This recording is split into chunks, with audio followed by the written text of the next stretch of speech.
welcome. My name is Joshua Bloom. What I do is quantum healing. I help people to move energy in their body at the root cause of any issue.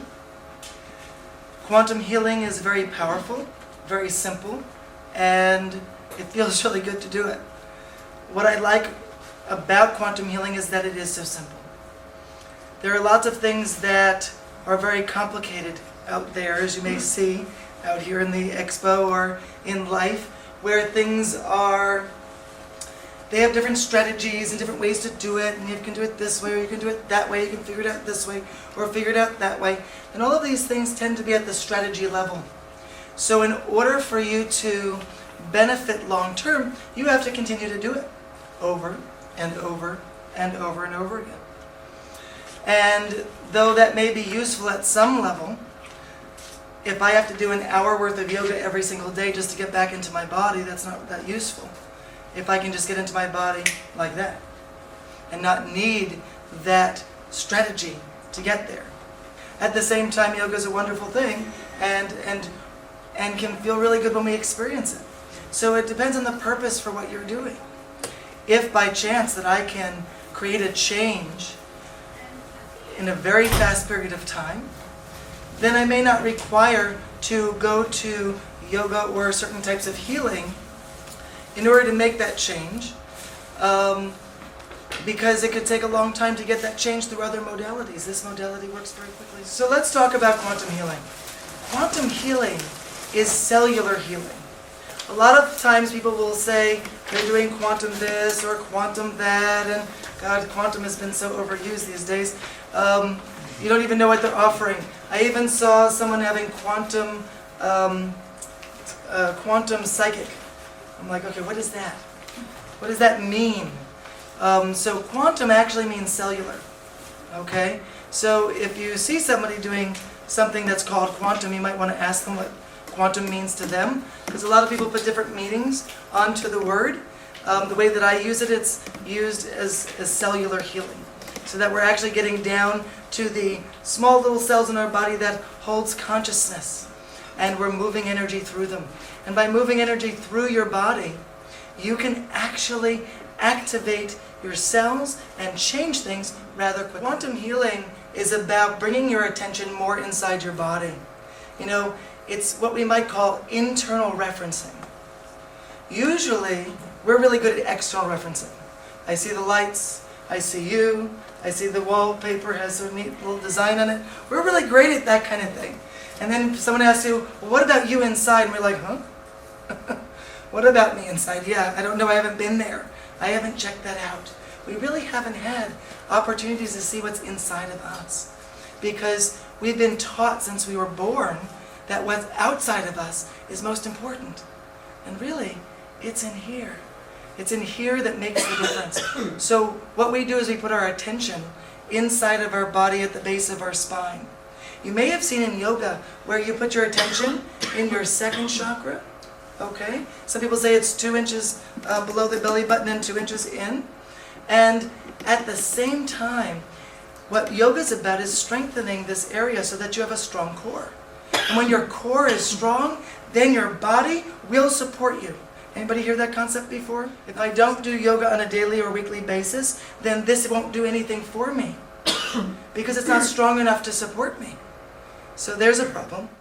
So using the base of the spine doesn't require that you make it strong. It's already strong and supporting you already. The metaphor for the root chakra is safety, security. So when your attention is in safety, security, you are safe and secure. Very simple. Interesting that we use this chakra and have to do a whole lot of work to get this one to work for us when we got one that's working just fine.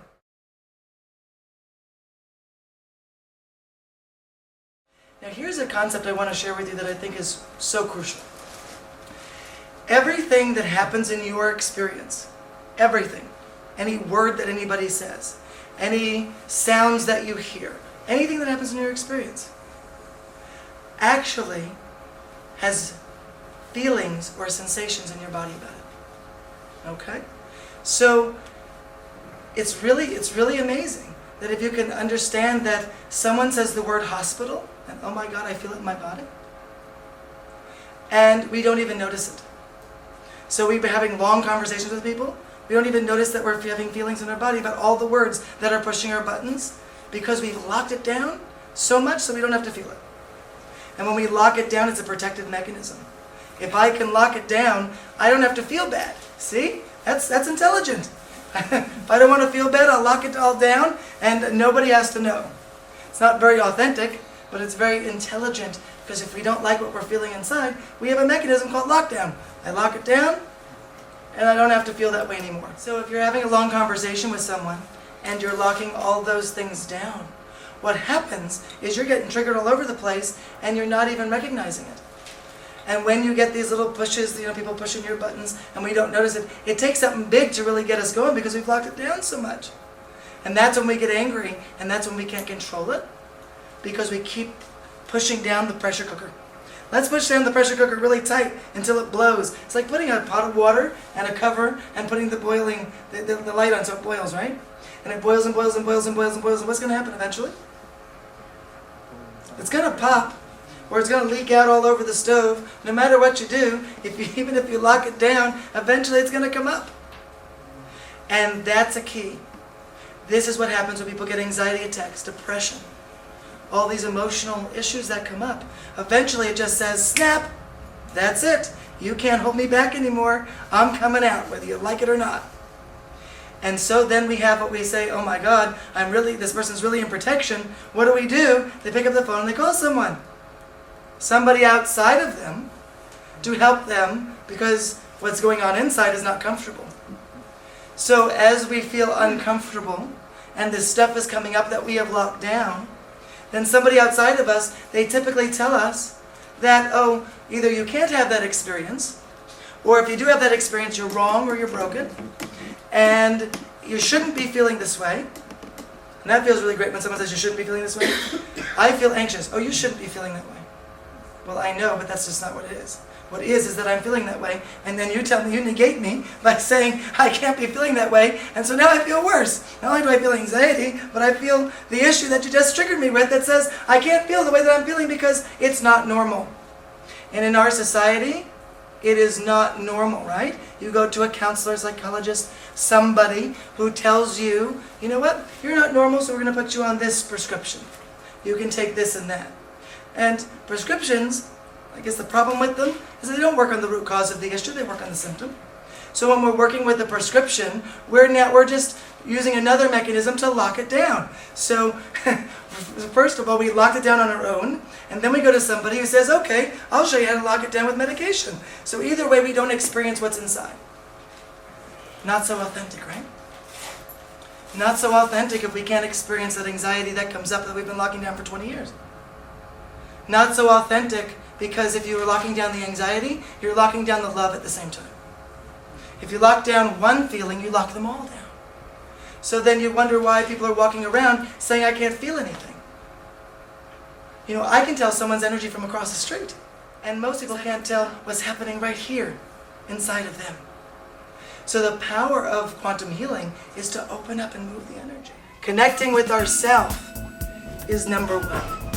If you don't connect with yourself, you are disconnected, right? How can you connect with anybody else if you're not connected to yourself? Are you connecting with yourself? And if you're not, how do you do that? How do you connect to yourself?